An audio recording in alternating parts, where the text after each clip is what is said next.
Nabigla si Elric nang makitang brutal na pinatay ang buong tribo, tila parang isang malupit na libangan ng isang tao. Habang tinutukoy ni Filsto ang may kasalanan ay pinaghihinalaan ng isang likas at mas mabangis kaysa sa karamihan ng mga demonyo. Ngunit hindi niya alam kung sino ang maaaring gumawa ng karumal-dumal na gawain. Kinikilala ni Elric na tayo pa rin ang mga halimaw at maaaring mamatay anumang oras. At bagamat marami na siyang napatay sa nakaraan, hindi niya ito itinuring na mga laruan lamang. Sa kabila nito, nakakaramdam siya ng nakakabagabag na damdamin, malamang na nagmumula sa paglunok sa Ice Mountain King. Inaalala ni Ulrich habang binubuo niya sa kanyang sarili, dahil hindi siya ang Ice Mountain King at wala siyang karapatang mandamay pa. Habang si Ulrich ay nagsisimulang maghukay sa nyebe, nakagawa siya ng isang nakakasakit na pagtuklas. Ang walang buhay na katawan ni Mama, ang batang nagkukwento noon sa kanila. Bumalik ang mga alaala at lumaki ang galit ni Elric nang mapagtanto niya na ang trahedyang ito ay parehong-pareho. Mga taong umatake kanina na naghahanap ng katiyakan si Filsto. Tinanong niya kung tama ang kanyang mga iniisip at kinumpirma ni Mephisto na siya ay tama. Frustrated, nagtataka si Elric kung bakit sila nagpaparamdam sa kanya ng sobrang miserable. Ang binibini na dating namuno sa tribo ay kumikilos na ngayon kasama si Chen at ang kanyang mga tauhan na nakasunod sa likuran.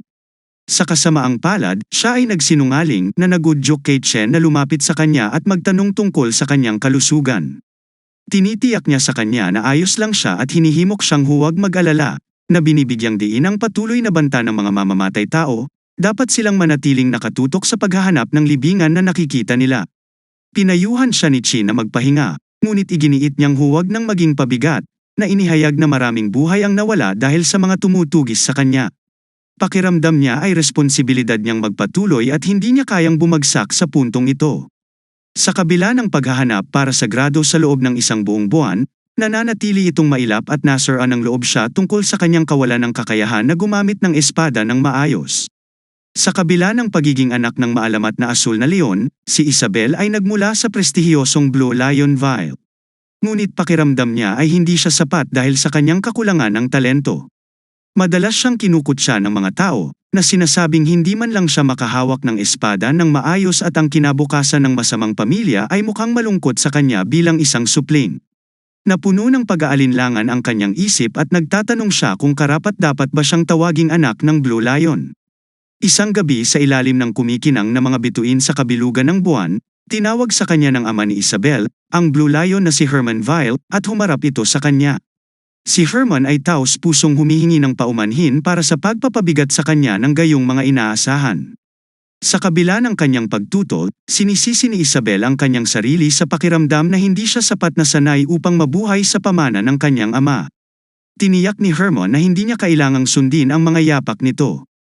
Binibigyang diin din ng Blue Lion na isa pa rin siyang pinahahalagahang miyembro ng masamang pamilya sa isang magaan na paraan.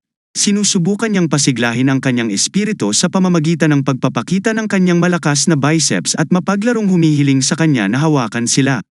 Nang aasar na sagot ni Isabel na ipinagmamalaki lang niya ang kanyang baluti. Una nang sinabihan ni Herman si Isabel na huwag mag-alala sa kanyang ama. Ngunit mabilis niyang inayos ang sarili at sinabing huwag mag-alala tungkol sa Blue Lion na tinutukoy ang kanyang sarili, na si Herman Vile.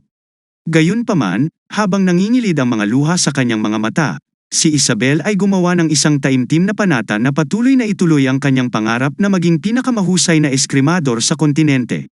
Makalipas ang ilang oras, nakarete si Herman sa kanyang kama at nananatiling walang malay. Nag-aalala, lumapit si Isabela sa doktor at nagtanong tungkol sa kalagayan ng kanyang ama.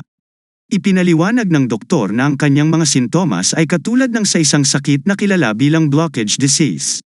Ibinunyag ng doktor na lalaki ni Herman. Ang aflo ay naging hindi matatag dahil sa walang ingat sa isang paggamit, at kung pababayaan, ang kanyang mga kalamnan ay masisira. Ang pagpapanumbalik ng kanyang daloy ng paraan ay mahalaga, ngunit ito ay isang mapaghamong gawain sa mga kakayahan ng tao. Dahil sa labis na mana na taglay ng asul na leon, nahaharap si Isabel sa isang mahirap na desisyon at napagtanto na dapat siyang umasa sa isang magic tool upang iligtas ang kanyang ama. Desperado para sa isang solusyon, si Isabel ay naghahanap ng isang advanced na tool sa mahika na taglay ng Magic Tower o Academy. Gayunpaman, ang kanilang mga kagamitan ay hindi sapat para sa paggamot ng kanyang ama. Sa kabila ng walang sawang paghahanap sa buong kontinente, wala siyang nakitang mga pahiwatig upang tulungan siya. Pagkatapos isang araw ay narinig niya ang isang pag-uusap tungkol sa libingan ng isang hari na namuno sa Ice Mountain at sa Yeti Highlands. Iminumungkahi ng mga alingaw-ngaw na ang libingan ay maaaring mapuno ng mga kayamanan, kabilang ang mga magic tool na hindi na-access ng mga tao. Habang pinag-uusapan ng mga individual ang posibilidad ng pagnanakaw sa libingan, binabalaan sila ni Isabel tungkol sa panganib na haharapin at pinapayuhan na huwag ituloy ang isang gawa-gawa lamang. Hindi pinapansin ang kanilang kasakiman, hinimok niya silang ipagpatuloy ang pag-inom sa halip. Dahil sa pag-asa, nagsasagawa siya ng malawak na pananaliksik sa libingan, sa kalaunan ay natuklasan ang pagkakaroon nito at kahit na natuklasan ang isang potensyal na lokasyon.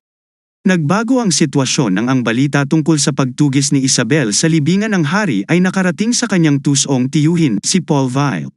Si Paul ay sabik na naghihintay ng pagkakataon na ang kininang upuan ng Blue Lion, at nang malaman ang mga plano ni Isabel. Nagpadala siya ng mga mamamatay tao upang alisin siya, sa pagnanais na siya ang nararapat na kahalili. Habang si Isabel ay nakatayo sa gitna ng Yeti Highlands, pinag-iisipan niya ang lalim na pagmamalupit ng kanyang tiyuhin. Sa gitna ng tensyonal na sitwasyong ito, nagtaas ang baba ng alarma na humihimok kay Isabel na magtago bago niya maunawaan ang mga nangyayari. Ang isa sa kanyang mga kasama ay mabilis na hinayla siya patungo sa kaligtasan, na ikinubli sa kanyang paningin. Ang Blue Wolf 6th Unit, isang grupo ng mga elite knights na lihim na pinalaki ni Paul, ay lumapit sa kanila. Ang kanilang pinuno, si Hanel, ay nagpaalam kay Chen na sila ay walang humpay na naghahanap kay Isabel at sa kanyang mga kasama. Iginiit ni Hana na dahil miyembro pa rin si Isabel ng masamang pamilya, mabilis nilang itatapon siya. Ipinapalagay niyang malapit lang si Isabel sa pamamagitan ng pag-akay kay Chen para gumanti at sumumpa na ipaghihiganti ang mga labi ni na Isaac at Zard sa buhay ni Hana.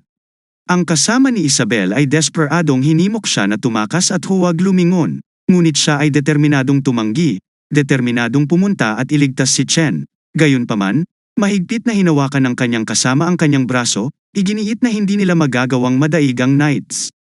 Si Isabel, na nag-aalala para sa kaligtasan ni Chen, ay nakiusap sa kanyang kasama na palayain siya, na nangangatwiran na ang buhay ni Chen ay nasa panganib.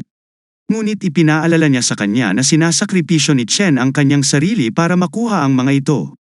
Oras na para makatakas, nagtatanong kung balak niyang balewalain ang kanyang marangal na sakripisyo.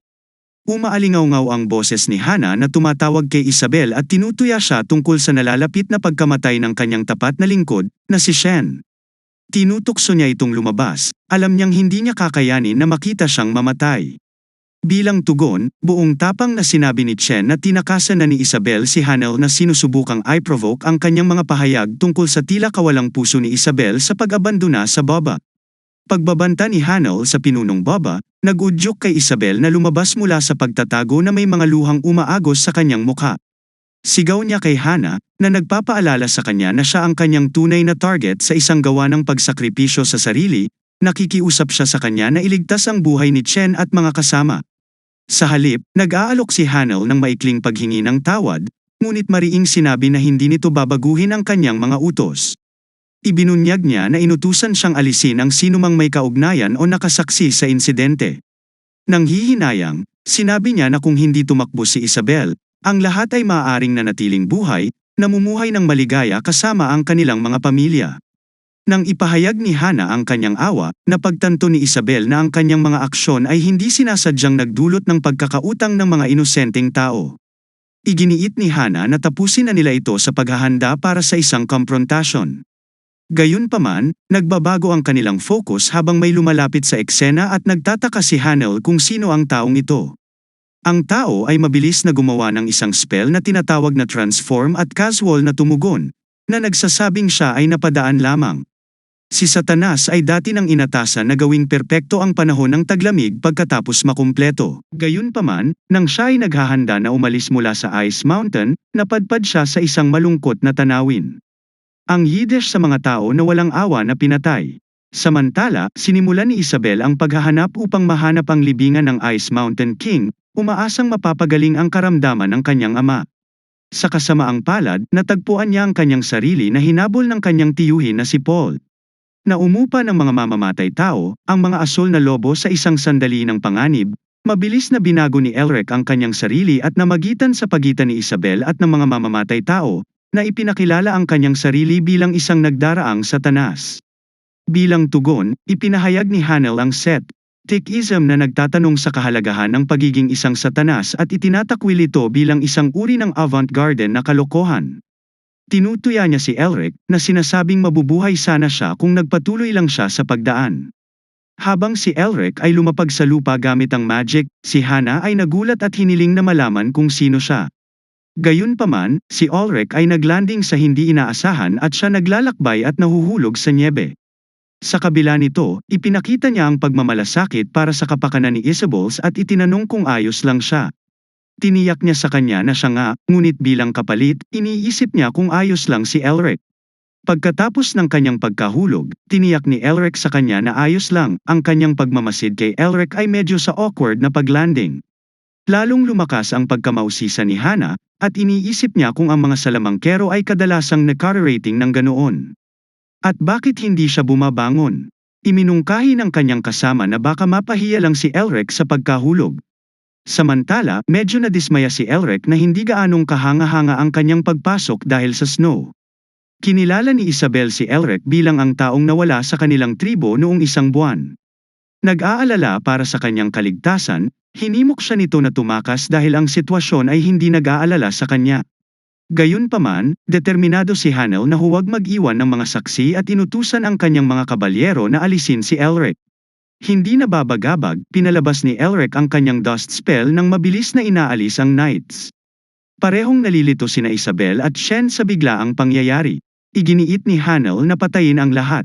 Pinipigilan siyang kumanta ng mga spells.